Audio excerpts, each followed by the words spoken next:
visual storytelling for me is to be able to tell the story without any dialogue, any explanation.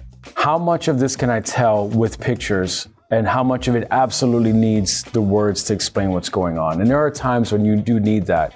And then the gut element kicks in when you have to get the reader to feel what's in the scene. So is the person happy or sad or angry or some combination of those things? Are they cold, warm? Do they feel threatened? And what are all the combinations that you can sort of squeeze together in both the character's acting, the way you shoot the character, or way you draw the character into the panel, and how the environment plays into that? So with this, I'll be taking you through some steps to shoot your comic, choosing the right angles for panels, and how to approach building the shot that best tells your story. When choosing shots, you want to think about yourself as the camera person that needs to point the camera at just the right angle to tell the story as clearly as possible. You need to be familiar with the standards: long shot, medium shot, close-up, extreme close-up, worm's eye view, and bird's eye view. There are more, but they're variations on the standards I mentioned. This is easier shown than explained, so here are some rough thumbnail examples. We have a long shot, and this is pretty self-explanatory. Anytime you have the camera far from the subject, that's a long shot, right? So its number one use is really in establishing the character in a world. It allows you to do a lot of things. You obviously want to use long shots for establishing shots. You need to show a character moving from one place to another and establish the place they're in. You want to set up the scale of the environment. You can mix it up with a different shot, say a long shot that's also a bird's eye view, where you're seeing the character from far away and from above, or a long shot like the worm's eye view and you're seeing it from below. So you can also use it in a story sense of, say, showing a character in solitude, right? So maybe the character's in a crowd of people, they're all moving left to right, he's moving straight on, and you see that this character is not with the rest of these people, maybe feels a little alone. One of the nice things about a long shot is you can't help but draw the figure small. And when you do that, you have an opportunity to not get fussy about the details and treat the character more or less like a silhouette. With comics, I can make this thing vertical, horizontal. It doesn't even have to be linear. I can make panels any shape I want. So in that sense, you have a lot more artistic freedom to compose a scene however you see fit and keep the panel shape sort of part of that equation. I might make that a horizontal shot and keep it long if I want to emphasize all the people walking around him maybe versus the buildings themselves. So you got to be flexible with what is called for in the script, but be creative in how you can use the panel shape to also tell the story, right? Like include what is important and what panel shape allows you to do that. So we have a medium shot here. Now, what makes it a medium shot is that in essence, you're seeing half the figure. It's somewhere between a long and a close-up. Now, that can mean a lot of things, but traditionally this is what you get. With a medium shot, you want some amount of the torso and arms in the shot with the head and face. Every shot is an opportunity to push the story along. And for me, medium shots are great for when you need people interacting and you want to do a little acting with the arms and the hands, but you don't necessarily need to get involved with full figures. So they're good for conversational scenes. They're good for when characters are doing a specific task. So say you have someone picking a lock. You might do some close-ups showing the lock and all that, but you want to start with something that establishes the thing, the action, and how the character is going about it. And a medium shot's just a good way to do that. You're just far enough from the character that you're not getting an intense sense of their inner thinking like you would in a close-up, but you're far enough that you can see what they're doing if you need to show the action of their hands, who they're fighting, what they're working on. So it can be as exciting as any other angle. I just think it has a specific pragmatic use when showing actions that a character's taking without getting too tight into their face and into their like sort of mental scape. And it's also a nice bridge scene, right? So let's say, maybe this guy's walking down the street in our long shot, and we gotta transition to maybe the worm's eye view where he sees this gigantic character walking down the street. You kind of need a moment where you want to transition from one to the other. And so you could use this medium shot of him looking up, being kind of half startled, but you don't quite see the thing he's looking at yet, and then show the thing they saw. So it is a really nice way to bridge like an establishing shot to an action shot. We have everybody's favorite, right? A close-up shot. First of all, it appeals to us because it's a face, it's a portrait, it's as people, we tend to want to look at each other's face when we're talking. When reading a comic, when you want to know what the person's thinking, it's easier to show that when you're doing a close-up. And close-up means essentially focus on the face, maybe from the shoulders up. It doesn't have to be a person. A close-up shot could be an object. It could be anything that the scene calls for. It could be a close-up shot of the person's foot or hand. But the idea is that you're still seeing the entirety of the main thing, in this case, the person's face. But you're close enough now that you can read their intention. You can kind of get a sense of where are they mentally, what are they thinking, what's going on, and what's driving the emotion and the action of the scene. Now, if you contrast to the extreme close-up, it's exactly what it sounds like, right? You're really getting in tight. It's when you want to strip away all the fat and just show the meat of what is happening in that scene.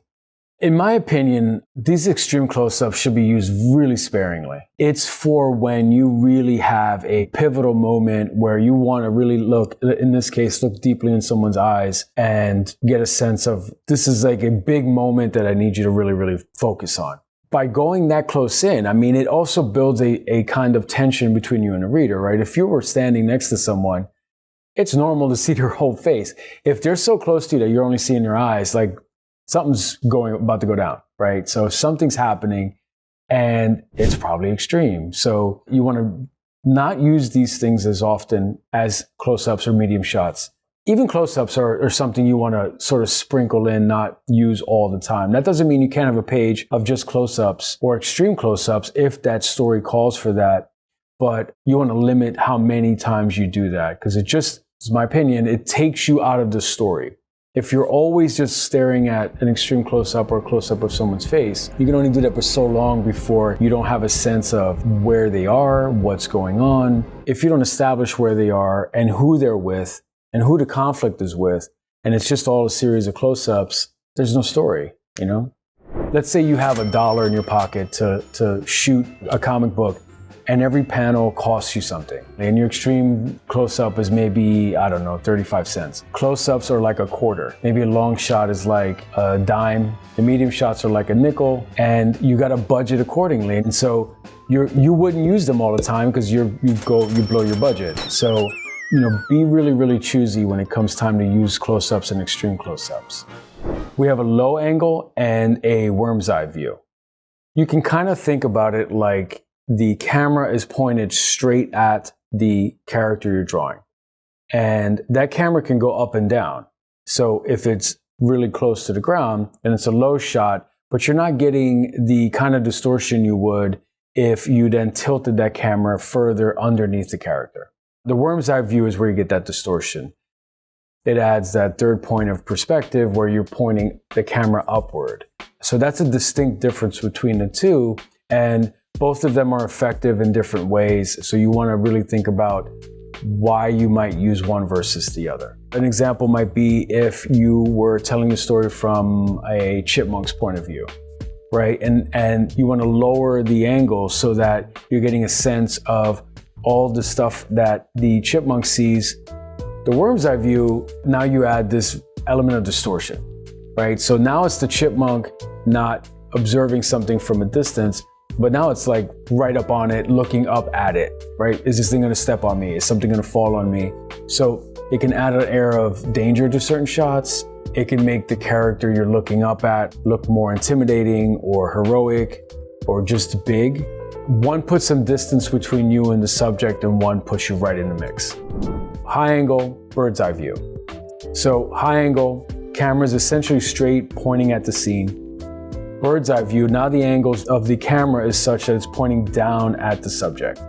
sort of in the way that the worm's eye view makes the person look intimidating because you're looking up at them.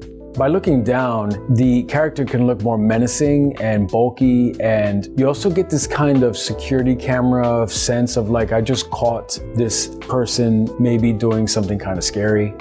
Because it's not natural to us, there's a sense of from that angle of having stumbled upon this scene. In some ways, it can be just as intimidating. That's not to say it's always that, right? Because this is where the body language and the acting comes in as part of your storytelling. You can look down at a character and have the character act in a way where they look terrified, and the implication is that something big is coming at them. So it's really a lot more versatile. It's, again, not one of those things you want to use all the time, though. The shot you choose needs to illustrate what's needed in that panel, as well as work within the entire page itself. You want to mix things up on each page, using a variety of shots to give the page some visual interest. With this Daredevil page, I started with a mix on that first panel of both a medium shot of the two characters. You're not seeing their full figure, but you're seeing essentially half of it. But I left space for a longer shot of the city behind them so that it's established where they are and who they are without it being just a long shot that you can't quite make out the characters on, because I thought it was important to get their body language in there. One of the drawbacks of a long shot is you end up with very small figures. So if you want to do some acting, you kind of need to get a little closer. That doesn't mean you need close-ups all the time. With the next scene though, I've already established where they are so I can get in closer. It's an over-the-shoulder shot for Foggy, who's on the right, and Matt, who's on the left. So we're seeing Matt's reaction, so I pointed the camera at him, and Foggy's reaction to what Matt is saying is secondary. So I will try to time that in a way that, because we read left to right, so if the writer is asking for this person to deliver a line that's going to lead the conversation, I will try to keep them on the left and point the camera at them, and then have the person receiving the message reacting, but with sort of secondary importance visually. We get to the next two panels, which are essentially the same shot, but it's tricky because I have to not confuse you. So I have to make sure that there's some visual continuity where I have Foggy over to the left, so there's space for dialogue above him, but it also establishes with the lighting that he was standing fairly close to the edge of the building and that the environment behind them makes sense.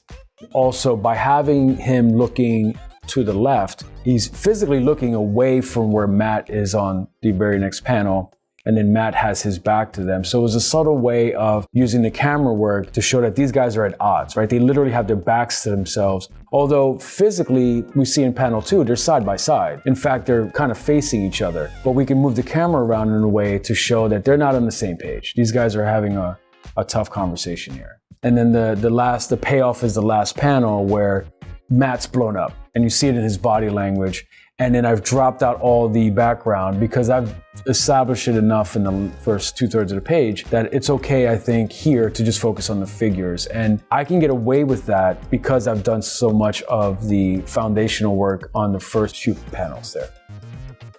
I almost always feel like I'm ending a page before I'm ready, just to try to stay on schedule. There are times when you have to sort of drop out a background so that you can do a close-up or an extreme close-up, and I think the key is to make it where only you notice. It's a little like the comics lettering, right? Where good lettering, you hardly ever notice it until it goes bad some way. And so it's a little like this with the artwork. If I do my job right and I flesh out just the right amount of stuff, you won't notice that there are places where I've had to cut back. That about covers the basics, but there's a lot more to learn in the full course. We break down more examples with in-depth analysis of the cinematography of comics, and I'll even teach you perspective cheats to help construct your scene without all the math. Check it out at proco.com/Marvel.